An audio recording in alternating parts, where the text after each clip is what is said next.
सियावर रामचंद्र की सियावर रामचंद्र की जय सिया राम। उत्तर प्रदेश की राज्यपाल आनंदीबेन पटेल,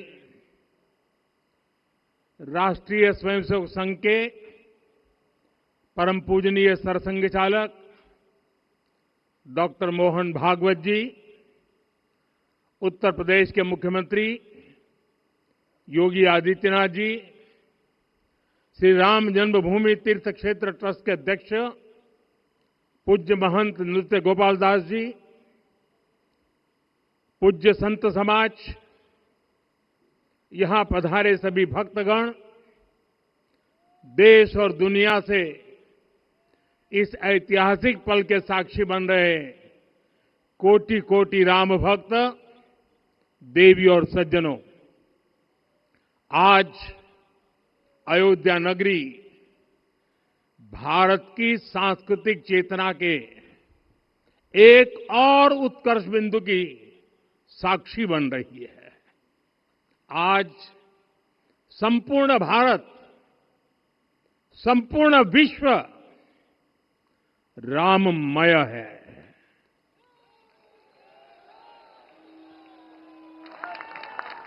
हर राम भक्त के हृदय में अद्वितीय संतोष है, असीम कृतज्ञता है, अपार अलौकिक आनंद है। सदियों के घाव भर रहे हैं, सदियों की वेदना आज विराम पा रही है, सदियों का संकल्प आज सिद्धि को प्राप्त हो रहा है। आज उस यज्ञ की पूर्णाहुति है जिसकी अग्नि 500 वर्ष तक प्रज्वलित रही। जो यज्ञ एक पल भी आस्था से डिगा नहीं, एक पल भी विश्वास से टूटा नहीं। आज भगवान श्री राम के गर्भगृह की अनंत ऊर्जा, श्री राम परिवार का दिव्य प्रताप इस धर्म ध्वजा के रूप में इस दिव्यतम भव्यतम मंदिर में प्रतिष्ठापित हुआ है। और साथियों, ये धर्म ध्वजा केवल एक ध्वजा नहीं, ये भारतीय सभ्यता के पुनर्जागरण का ध्वज है। इसका भगवा रंग, इस पर रचित सूर्य वंश की ख्याति, वर्णित होम शब्द और अंकित कोविदार वृक्ष राम राज्य की कीर्ति को प्रतिरूपित करता है। ये ध्वज संकल्प है, ये ध्वज सफलता है, ये ध्वज संघर्ष से सृजन की गाथा है, ये ध्वज सदियों से चले आ रहे स्वप्नों का साकार स्वरूप है। ये ध्वज संतों की साधना और समाज की सहभागिता की सार्थक परिणति है। साथियों, आने वाली सदियों और सहस्त्र शताब्दियों तक ये धर्म ध्वज प्रभु राम के आदर्शों और सिद्धांतों का उद्घोष करेगा। ये धर्म ध्वज आह्वान करेगा, सत्यमेव जयते नानृतम, यानी जीत सत्य की ही होती है, असत्य की नहीं। ये धर्म ध्वज उद्घोष करेगा, सत्यम एक पदम, ब्रह्म सत्य धर्म प्रतिष्ठित, अर्थात सत्य ही ब्रह्म का स्वरूप है, सत्य में ही धर्म स्थापित है। ये धर्म ध्वज प्रेरणा बनेगा, प्राण जाए पर वचन न जाहि, अर्थात जो कहा जाए वही किया जाए। ये धर्म ध्वज संदेश देगा, कर्म प्रधान विश्व रची राखा, अर्थात विश्व में कर्म और कर्तव्य की प्रधानता हो।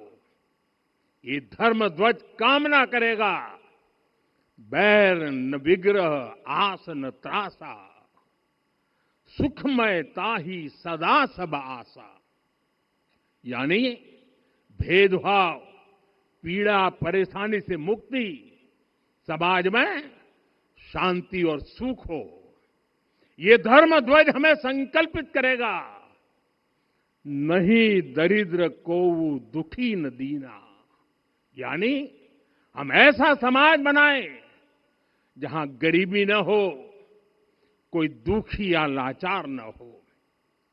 साथियों, हमारे ग्रंथों में कहा गया है, आरोपितम ध्वजम दृष्ट्वा ये अभिनंदनित धार्मिका ते अपि सर्वे प्रमुच्यते महापातक कोटि भी, यानी जो लोग किसी कारण मंदिर नहीं आ पाते और दूर से मंदिर के ध्वज को प्रणाम कर लेते हैं, उन्हें भी उतना ही पुण्य मिल जाता है।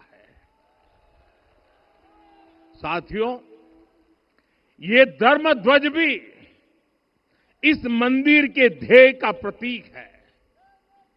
ये ध्वज दूर से ही रामलला की जन्मभूमि के दर्शन कराएगा और युगों युगों तक प्रभु श्री राम के आदेशों और प्रेरणाओं को मानव मात्र तक पहुंचाएगा।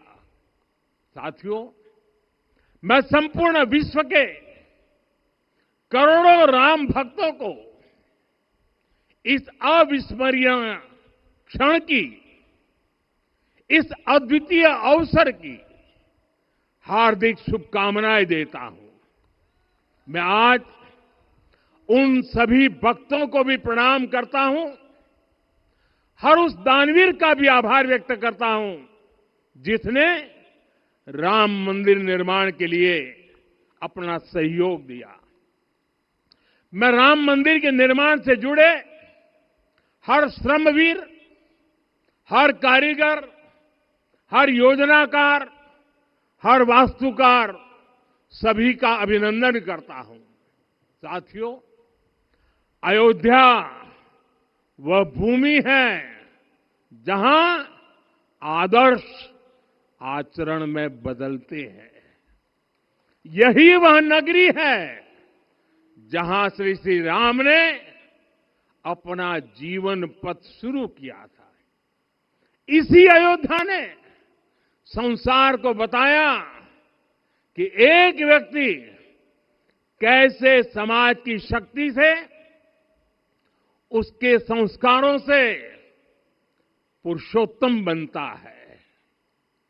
जब श्री राम अयोध्या से वनवास को गए तो वे युवराज राम थे, लेकिन जब लौटे तो मर्यादा पुरुषोत्तम बनकर के आए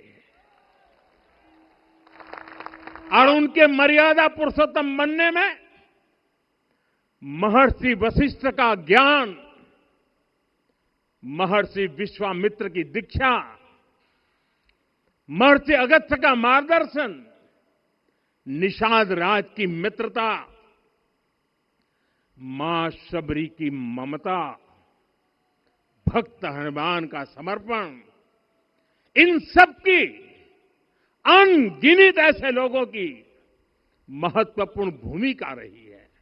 साथियों, विकसित भारत बनाने के लिए भी समाज की इसी सामूहिक शक्ति की आवश्यकता है। मुझे बहुत खुशी है कि राम मंदिर का दिव्य प्रांगण भारत के सामूहिक सामर्थ्य की भी चेतना स्थली बन रहा है। यहां 7 मंदिर बने हैं। यहां माता शबरी का मंदिर बना है, जो जनजातीय समाज के प्रेम भाव और आतिथ्य परंपरा की प्रतिमूर्ति है। यहां निषादराज का मंदिर बना है। ये उस मित्रता का साक्षी है जो साधन नहीं, साध्य को, उसकी भावना को पूजती है। यहां एक ही स्थान पर माता अहिल्या है, महर्षि वाल्मीकि है, महर्षि वशिष्ठ है, महर्षि विश्वामित्र है, महर्षि अगस्त्य है और संत तुलसीदास है। रामलला के साथ साथ इन सभी ऋषियों के दर्शन भी यहीं पर होते हैं। यहां जटायु जी और गिलहरी की मूर्तियां भी है, जो बड़े संकल्पों की सिद्धि के लिए हर छोटे से छोटे प्रयास के महत्व को दिखाती है। मैं आज हर देशवासी से कहूंगा कि वो जब भी राम मंदिर आए तो सप्त मंदिर के दर्शन भी अवश्य करें। ये मंदिर हमारी आस्था के साथ साथ मित्रता, कर्तव्य और सामाजिक सद्भाव के मूल्यों को भी शक्ति देते हैं।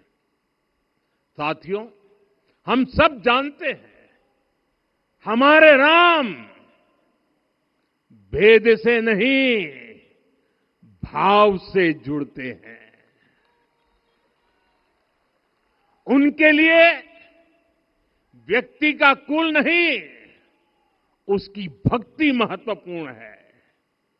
उन्हें वंश नहीं, मूल्य प्रिय है। उन्हें शक्ति नहीं, सहयोग महान लगता है। आज हम भी उसी भावना से आगे बढ़ रहे हैं। पिछले 11 वर्षों में महिला, दलित, पिछड़े, अति पिछड़े, आदिवासी, वंचित, किसान, श्रमिक, युवा, हर वर्ग को विकास के केंद्र में रखा गया है। जब देश का हर व्यक्ति, हर वर्ग, हर क्षेत्र सशक्त होगा, तब संकल्प की सिद्धि में सबका प्रयास लगेगा और सबके प्रयास से ही 2047 जब देश आजादी के 100 साल मनाएगा, हमें 2047 तक विकसित भारत का निर्माण करना ही होगा। साथियों, रामलला की प्राण प्रतिष्ठा के ऐतिहासिक अवसर पर मैंने राम से राष्ट्र के संकल्प की चर्चा की थी। मैंने कहा था कि हमें आने वाले 1000 वर्षों के लिए भारत की नींव मजबूत करनी है। हमें याद रखना है, जो सिर्फ वर्तमान का सोचते हैं वो आने वाली पीढ़ियों के साथ अन्याय करते हैं। हमें वर्तमान के साथ साथ भावी पीढ़ियों के बारे में भी सोचना है, क्योंकि हम जब नहीं थे ये देश तब भी था, जब हम नहीं रहेंगे ये देश तब भी रहेगा। हम एक जीवंत समाज है, हमें दूरदृष्टि के साथ ही काम करना होगा। हमें आने वाले दशकों, आने वाली सदियों को ध्यान में रखना ही होगा। और साथियों, इसके लिए भी हमें प्रभु राम से सीखना होगा। हमें उनके व्यक्तित्व को समझना होगा। हमें उनके व्यवहार को आत्मसात करना होगा। हमें याद रखना होगा, राम यानी आदर्श, राम यानी मर्यादा, राम यानी जीवन का सर्वोच्च चरित्र, राम यानी सत्य और पराक्रम का संगम। दिव्य गुणे शक्र समो रामः सत्य पराक्रमः। राम यानी धर्म पथ पर चलने वाला व्यक्तित्व। रामः सत्पुरुषो लोके सत्यः सत्यपरायणः। राम यानी जनता के सुख को सर्वोपरि रखना। प्रजा सुखत्वे चंद्रस्य। राम यानी धर्म और क्षमा का दरिया। वसुधाया क्षमा गुणे है। राम यानी ज्ञान और विवेक की पराकाष्ठा। बुद्धया बृहस्पते तुल्य। राम यानी कोमलता में दृढ़ता। मृदु पूर्वज भाषते। राम यानी कृतज्ञता का सर्वोच्च उदाहरण। कदाचन नोपकारेण कृति नैकेन तुष्यति। राम यानी श्रेष्ठ संगति का चयन।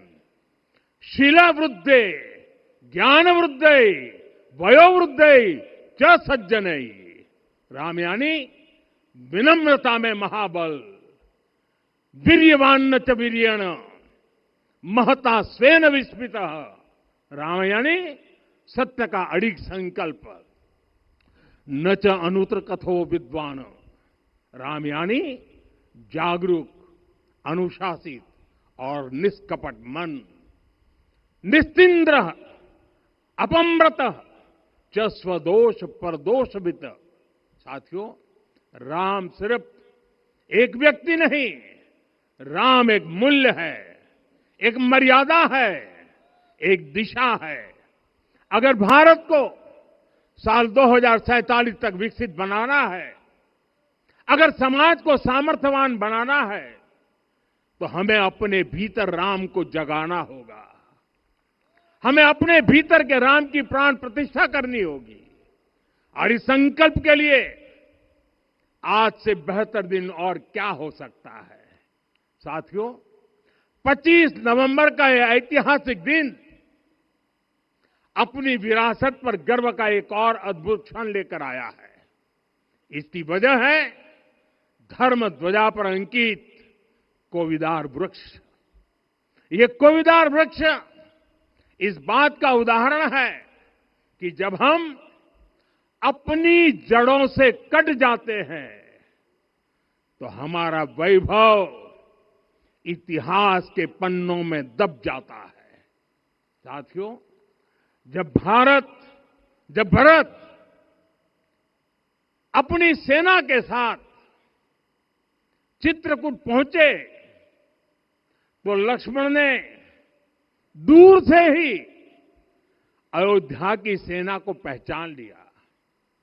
ये कैसे हुआ, इसका वर्णन वाल्मीकि जी ने किया है। और वाल्मीकि जी ने क्या वर्णन किया है? उन्होंने कहा है, विराजित उद्गत स्कंधम कोविदार ध्वजः रथे। लक्ष्मण कहते हैं, राम, सामने जो तेजस्वी प्रकाश में विशाल वृक्ष जैसा ध्वज दिखाई दे रहा है, वही अयोध्या की सेना का ध्वज है। उस पर कोविदार का शुभ चिन्ह अंकित है। साथियों, आज जब राम मंदिर के प्रांगण में कोविदार फिर से प्रतिष्ठित हो रहा है, यह केवल एक वृक्ष की वापसी नहीं है, यह हमारी स्मृति की वापसी है, हमारी अस्मिता का पुनर्जागरण है, हमारी स्वाभिमानी सभ्यता का पुनः उद्घोष है। कोविदार वृक्ष हमें याद दिलाता है कि जब हम अपनी पहचान भूलते हैं तो हम स्वयं को खो देते हैं, और जब पहचान लौटती है तो राष्ट्र का आत्मविश्वास भी लौट आता है। और इसलिए मैं कहता हूं, देश को आगे बढ़ना है तो अपनी विरासत पर गर्व करना होगा। साथियों, अपनी विरासत पर गर्व के साथ साथ एक और बात भी महत्वपूर्ण है, और वो है गुलामी की मानसिकता से पूरी तरह मुक्ति। आज से 190 साल पहले 190 साल पहले साल 1835 में 1835 में मैकाले नाम के एक अंग्रेज ने भारत को अपनी जड़ों से उखाड़ने के बीज बोए थे। मैकाले ने भारत में मानसिक गुलामी की नींव रखी थी। 10 साल बाद यानी 2035 में उस अपवित्र घटना को 200 वर्ष पूरे हो रहे हैं। कुछ दिन पहले मैंने एक कार्यक्रम में आग्रह किया था कि हमें आने वाले 10 वर्षों तक उस 10 वर्षों का लक्ष्य लेकर चलना है कि भारत को गुलामी की मानसिकता से मुक्त करके रहेंगे।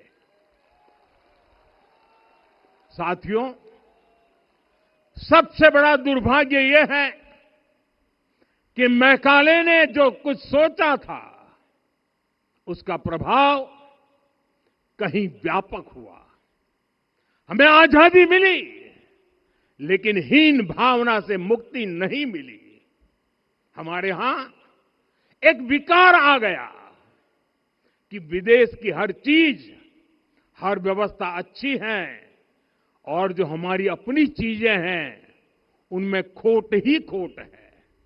साथियों, गुलामी की यही मानसिकता है जिसने लगातार यह स्थापित किया।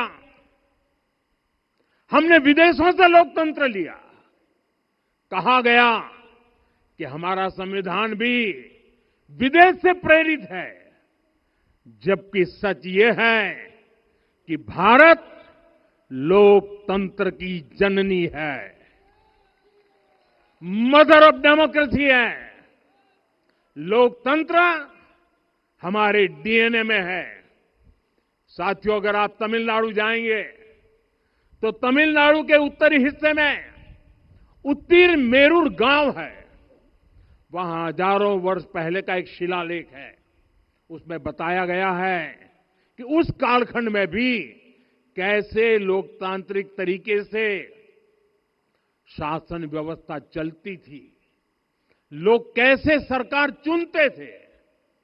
लेकिन हमारे यहां तो मैग्ना कार्टा की प्रशंसा का ही चलन रहा।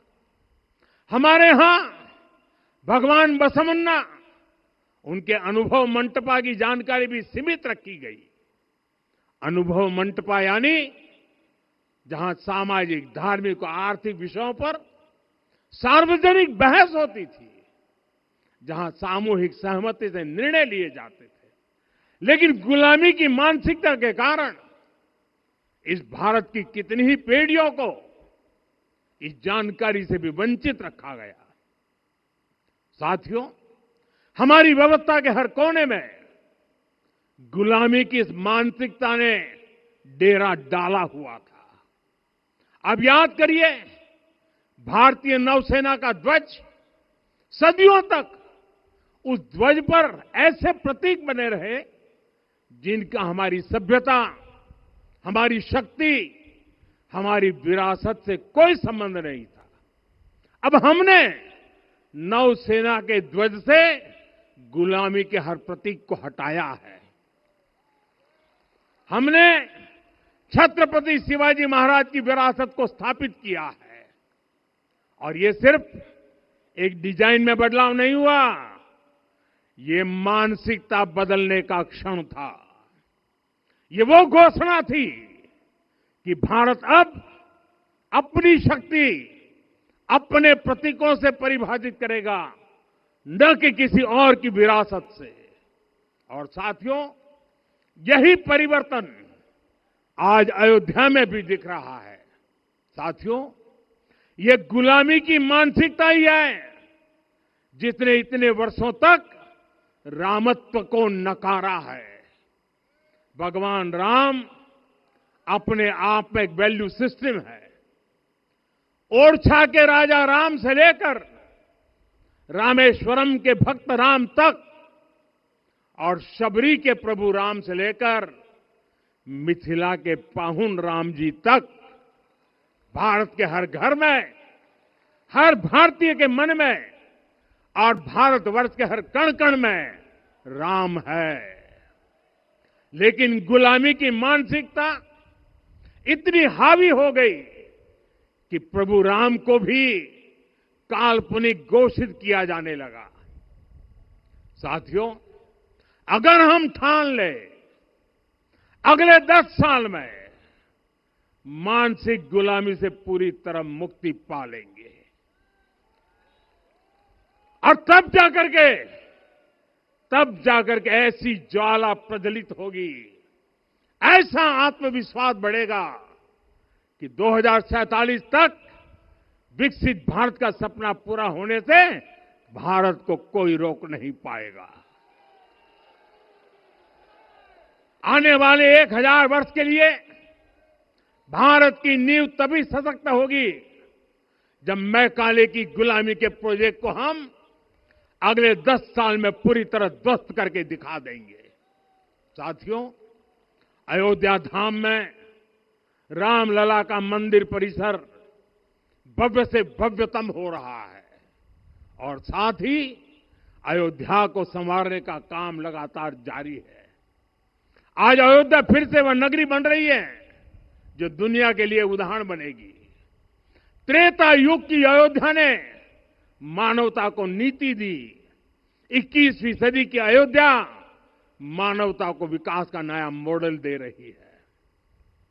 तब अयोध्या मर्यादा का केंद्र थी, अब अयोध्या विकसित भारत का मेरुदंड बनकर उभर रही है। साथियों, भविष्य की अयोध्या में पौराणिकता और नूतनता का संगम होगा। सरयू जी की अमृत धारा और विकास की धारा एक साथ बहेगी। यहां आध्यात्म और आर्टिफिशियल इंटेलिजेंस दोनों का तालमेल दिखेगा। राम पथ, भक्ति पथ और जन्मभूमि पथ से नई अयोध्या के दर्शन होते हैं। अयोध्या में भव्य एयरपोर्ट है। अयोध्या में आज शानदार रेलवे स्टेशन है। वंदे भारत और अमृत भारत एक्सप्रेस जैसी ट्रेनें अयोध्या को बाकी देश से जोड़ रही हैं। अयोध्या वासियों को सुविधाएं मिले, उनके जीवन में समृद्धि आए, इसके लिए निरंतर काम चल रहा है। साथियों, जब से प्राण प्रतिष्ठा हुई है तब से लेकर आज तक करीब करीब 45 करोड़ श्रद्धालु यहां दर्शन के लिए आ चुके हैं। ये वो पवित्र भूमि है जहां 45 करोड़ लोगों के चरण रज पड़े हैं और इससे अयोध्या और आसपास के लोगों की आय में आर्थिक परिवर्तन आया है, वृद्धि हुई है। कभी अयोध्या विकास के पैमानों में बहुत पीछे थी, आज अयोध्या नगरी यूपी के अग्रणी शहरों में से एक बन रही है। साथियों, 21वीं सदी का आने वाला समय बहुत महत्वपूर्ण है। आजादी के बाद के 70 साल में भारत विश्व की 11वीं सबसे बड़ी अर्थव्यवस्था बना। 70 साल में 11वीं। लेकिन पिछले 11 साल में ही भारत विश्व की 5वीं सबसे बड़ी अर्थव्यवस्था बन चुका है। और वो दिन दूर नहीं जब भारत विश्व की 3री सबसे बड़ी अर्थव्यवस्था भी बन जाएगा। आने वाला समय नए अवसरों का है, नई संभावनाओं का है और इस अहम कालखंड में भी भगवान राम के विचार ही हमारी प्रेरणा बनेंगे। जब श्री राम के सामने रावण विजय जैसा विशाल लक्ष्य था, तब उन्होंने कहा था, सौरज धीरज ते ही रथ चाका, सत्यशील दृढ़ ध्वज पताका। बल विवेक दम परहित गोरे, क्षमा कृपा समता रजु जोरे। यानी रावण पर विजय पाने के लिए जो रथ चाहिए, शौर्य और धैर्य उसके पहिए हैं, उसकी ध्वजा सत्य और अच्छे आचरण की है, बल विवेक संयम और परोपकार इस रथ के घोड़े हैं। लगाम के रूप में क्षमा दया और समता है जो रथ को सही दिशा में रखते हैं। साथियों, विकसित भारत की यात्रा को गति देने के लिए ऐसा ही रथ चाहिए, ऐसा रथ जिसके पहिए शौर्य और धैर्य हो, यानी चुनौतियों से टकराने का साहस भी हो और परिणाम आने तक दृढ़ता से डटे रहने का धैर्य भी हो। ऐसा रथ जिसकी ध्वजा सत्य और सर्वोच्च आचरण हो, यानी नीति नियत और नैतिकता से समझौता कभी न हो। ऐसा रथ जिसके घोड़े बल विवेक संयम और परोपकार हो, यानी शक्ति भी हो बुद्धि भी हो अनुशासन भी हो और दूसरों के हित का भाव भी हो। ऐसा रथ जिसकी लगाम क्षमा करुणा और संभाव हो, यानी जहां सफलता का अहंकार नहीं और असफलता में भी दूसरों के प्रति सम्मान बना रहे। और इसलिए मैं आदरपूर्वक कहता हूं, ये पल कंधे से कंधा मिलाने का है, ये पल गति बढ़ाने का है। हमें वो भारत बनाना है जो राम राज्य से प्रेरित हो, और ये तभी संभव है जब स्वयं हित से पहले देश हित होगा, जब राष्ट्र हित सर्वोपरि रहेगा। एक बार फिर आप सभी को बहुत बहुत शुभकामनाएं देता हूं। जय सिया राम, जय सिया राम, जय सिया राम।